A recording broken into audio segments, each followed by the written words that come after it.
Voilà, comment il se comporte. Parce qu'il y a des gens orgueilleux, quand vous le voyez... Soit il est venu engrosser les élèves, imaginez. Soit il est venu former le bandit. Et après cela, il y a aussi une étape très importante, c'est les tests pédagogiques. Oui, tests pédagogiques. Les tests pédagogiques, c'est-à-dire, ici, les candidats donnent un cours devant un jury. Ok. Ils préparent, parce qu'il y a des types de tests. Hein. Oui. Il y a des tests par écrit, il y a des tests pédagogiques. Oui. Ils préparent une leçon. Technique, donc ce sont des textes qu'on appelle tests techniques. Voilà, la personne passe devant. Oui, il passe devant. Il prépare d'abord, avant de passer. Il prépare une leçon, un sujet là. Par exemple, à l'école secondaire, il prépare en psychologie l'éducation. Tout à fait. Il part devant le jury, il commence à enseigner donc le membre du jury. Tout à fait. Après cela, il y aura aussi ce qu'on appelle la décision finale et l'intégration. C'est-à-dire là, il y a ce qu'on appelle choix du candidat. Oui. Et après le choix du candidat, il y a une étape que certains promoteurs oublient. Oui. Les enseignants ne signent pas les contrats dans les écoles. Ça, c'est trop pire. Oui, oui. Aujourd'hui, vous êtes engagé. Demain, on vous chasse. Oui. Aujourd'hui, vous devenez directeur. Demain, parce que vous avez la vérité sur la gestion financière, vous êtes chassé de l'école. C'est ce qui se passe dans les écoles. Et après là, il y a aussi normalement, il faut avoir une période de lycée. Oui, je suis en train de chuter. Oui. Maintenant, il y a aussi la formation et l'accompagnement. Oui. Pour chuter, il y a certains critères essentiels de sélection. Tout à fait. C'est-à-dire, un bon enseignant doit avoir, comme nous l'avons déjà dit, une qualification académique. Oui. 2, une bonne moralité. C'est-à-dire qu'il doit avoir une spécialité. Une spécialité. Si vous êtes anglophone, vous voulez donner les enseignements en anglais. En anglais, vous devez être anglophone de formation. Oui.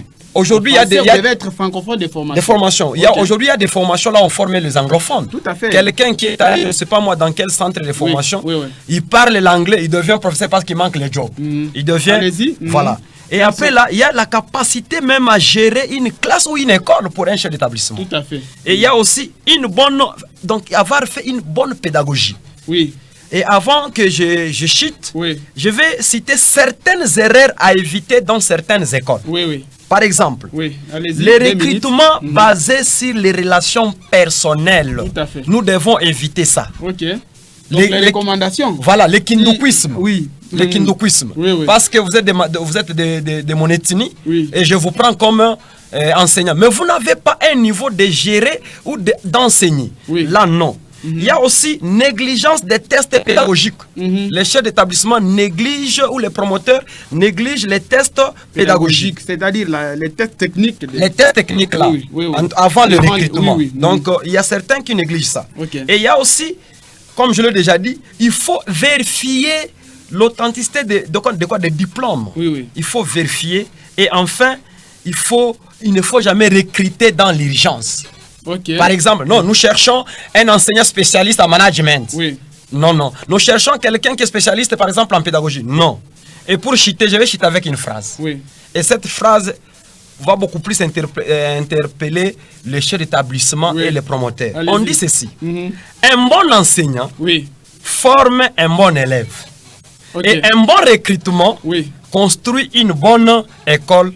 Je vous remercie. Merci beaucoup, M. Walcott, pour votre contribution. Merci. Alors, nous donnons la parole à l'expert M. Jean-Pierre Mepou, qui est avec moi. M. Jean-Pierre, quelles sont les grandes lignes de vos analyses? Qu'est-ce qu'on peut retenir? Parce que vous gérez les gens et vous continuez à recruter les gens. Et ce que je peux dire, comme je l'ai dit auparavant, identifier les besoins, lancer l'offre et faites la sélection des CV. Les meilleurs passent un concours. Mais il peut se faire que tous les enseignants ne sont pas appelés à passer à un concours. Il y a des enseignants que vous pouvez coopter. Tout à fait. S'ils sont dans un réseau de professeurs de français, un réseau de professeurs, je ne sais pas moi, de chimie, mais vous comme, pouvez les comme coopter. nous ici, nous sommes des vieillards dans l'enseignement. Voilà, un tel enseignant, vous savez qu'il a déjà presté pendant autant d'années. On ne peut pas les faire passer. Vous voulez me faire souffrir devant les gens. Exactement, on ne peut pas les faire passer à un test, il doit être coopté d'office. Oui, effectivement. Et l'aspect que mon frère a souligné, les contrats, Mais beaucoup plus dans des écoles, il faut utiliser les conventions de prestations de services. Pourquoi? Puisque les anciens ne sont pas régis au Code du travail. Ils sont régis par la loi cadre, comme vous le savez. La loi cadre, oui, mais dans il y a certains aspects du Code du travail qui ne cadrent pas avec l'enseignement. Même les écoles privées, vous pouvez utiliser une convention de prestation de services. Il y a beaucoup d'éléments qui cadrent avec le Code du travail, qui ne cadrent pas avec l'enseignement. Prenons les congés. L'enseignant a des congés à tout moment, congés de Pâques, congés de Noël. Mais le Code du travail aussi prévoit un congé annuel. Tout à fait. Il en aura combien? Est-ce que l'enseignant totalise 45 heures durant une semaine? Je ne pense pas.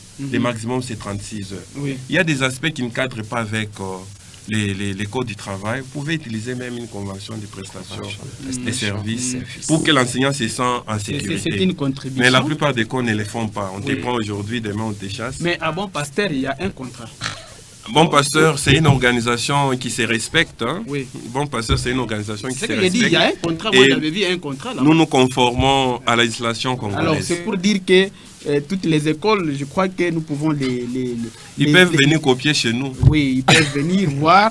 Ils ont des contrats de travail. Ils peuvent, tous les enseignants, les travailleurs sont bien sécurisés là-bas. En tout cas, je pense que toutes les institutions scolaires privées doivent vraiment disponibiliser un contrat de travail qui doit permettre de sécuriser cet enseignant-là, de sécuriser les travailleurs, les chefs d'établissement, afin que lorsqu'il y a des conflits, quand même, qu'on sache comment traiter ces conflits. Parce que quelqu'un, quand on vous recrute sans contrat, sans soubassement, on peut vous faire partir comme vous voulez. Vous êtes scientifique, comment est-ce que vous allez vous plaindre? Un scientifique, lorsqu'il se retrouve devant un conflit, il doit avoir ce qu'on appelle les soubassements, des preuves, des justificatifs. Alors c'est ce qui doit lui permettre de lui donner raison. Mais si vous avez engagé, vous n'avez pas de contrat de travail, vous avez fait 10 ans là-bas, 6 ans, et qu'on vous renvoie, vous voulez aller réclamer où?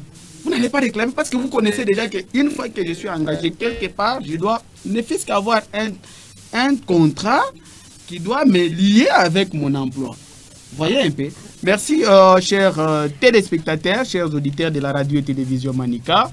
Nous étions très heureux de vous avoir nombreux là où vous êtes en train de nous suivre dans vos véhicules, dans vos maisons, dans vos bureaux.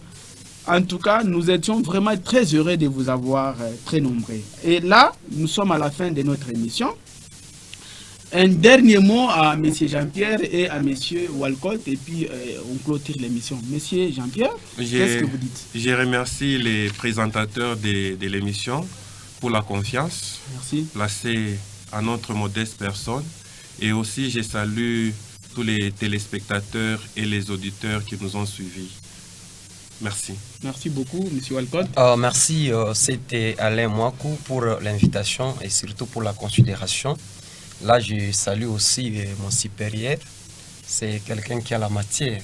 Nous disons aussi merci à la radio Télé Manika pour nous avoir accordé ces temps ici.